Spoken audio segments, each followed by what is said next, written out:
Recognizes himself for 5 minutes of questions. Some of you spoke to this, but we're going to have a transition in Cuba from Raul Castro to some type of dictatorship.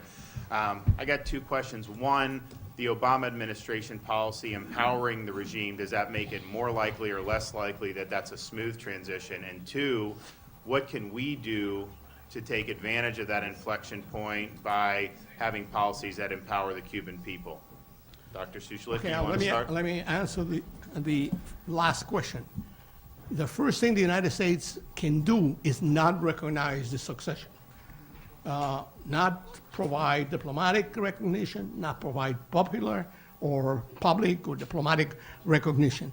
This is an illegal transfer of power. There's been no elections in Cuba, no free election. So it's a succession from Raul to one political hack in the Communist Party. This doesn't mean that anything is changing. It means that everything is continuing the same. So putting that kind of a pressure, I think, is important, and trying to join the international community in that kind of an effort to condemn the succession, to condemn this transfer of power would be, I think, a first step. Ambassador Reich?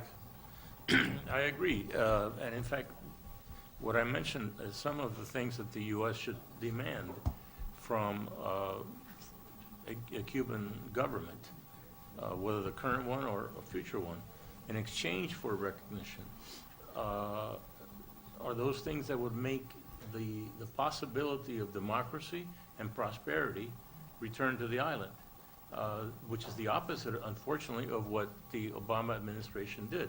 The Obama administration reinforced the power of the regime. We mentioned, Dr. Suchlik, also the existence of an entity called GAESA, which is military run. It controls about 70% of all hotels, tourist industry, a lot of commercial, frankly, the cream of the crop of the Cuban economy.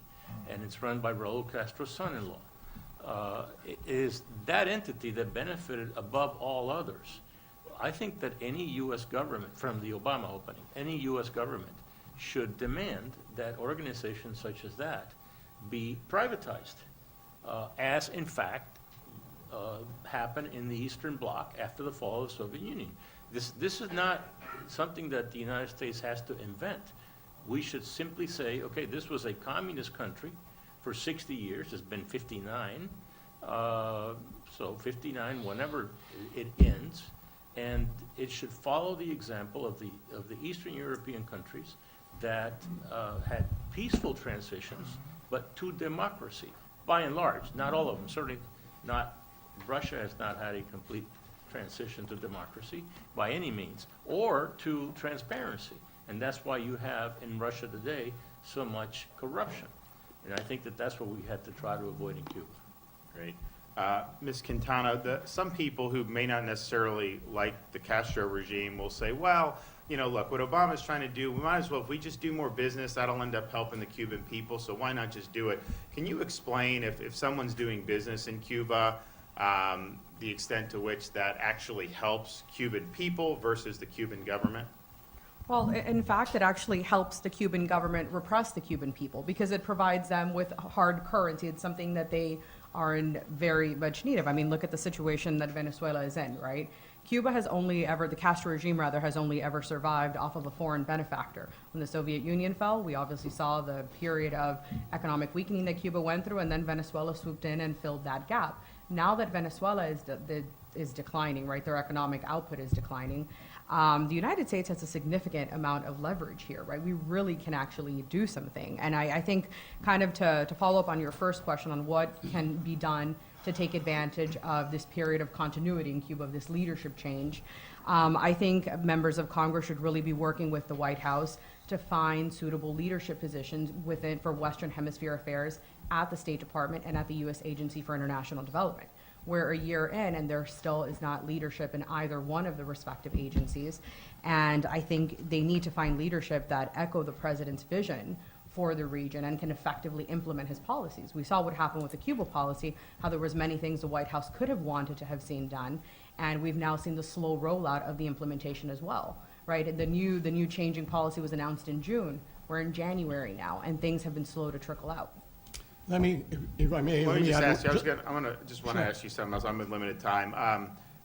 Cuba historically under Castro, I mean, they've basically had alliances and relationships with kind of a rogues gallery of countries. I mean, North Korea, Russia, all these places. Since the Obama opening, has Cuba changed its behavior in terms of working with some of the worst regimes in the world who are Absolutely not. As a matter of fact, while the negotiations were taking place, Cuba was placing missiles and planes in a ship under sugar bags to be shipped through the Panama Canal to North Korea. So that's a clear evidence.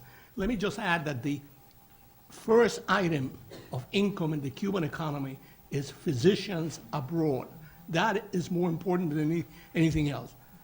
And that's why the Cuban government insisted in ending the wet-dry food policy, because doctors were leaving their post and coming to the United States. That's called human trafficking. Okay, sure. The question is, how can we work on this to try to slow down this kind of income going to the Cuban government? Great.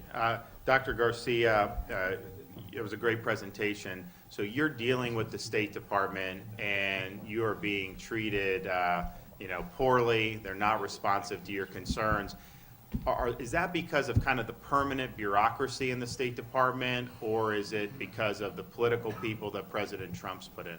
It's the bureaucracy, no question about it. There is a sense of entitlement. I would have to say that, we're all created equal, but no two of us are the same. Where we enjoy equality is equal treatment under the law. My experience with the State Department has been that they have confiscated my equal protection and turned that into a political decision or one of discretion. That is a cancer in a democracy. It is a sense of entitlement, and I think you've seen that in the Justice Department and the FBI in terms of this collusion investigation with Russia.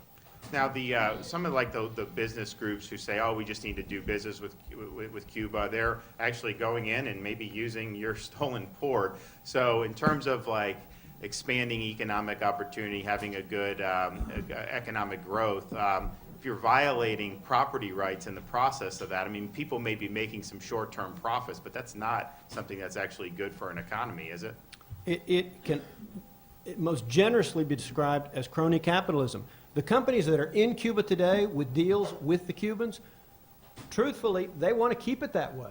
The dictatorship eliminates their competition. It violates every principle we have when we talk about the power of free markets and the human condition. Great. My time's up.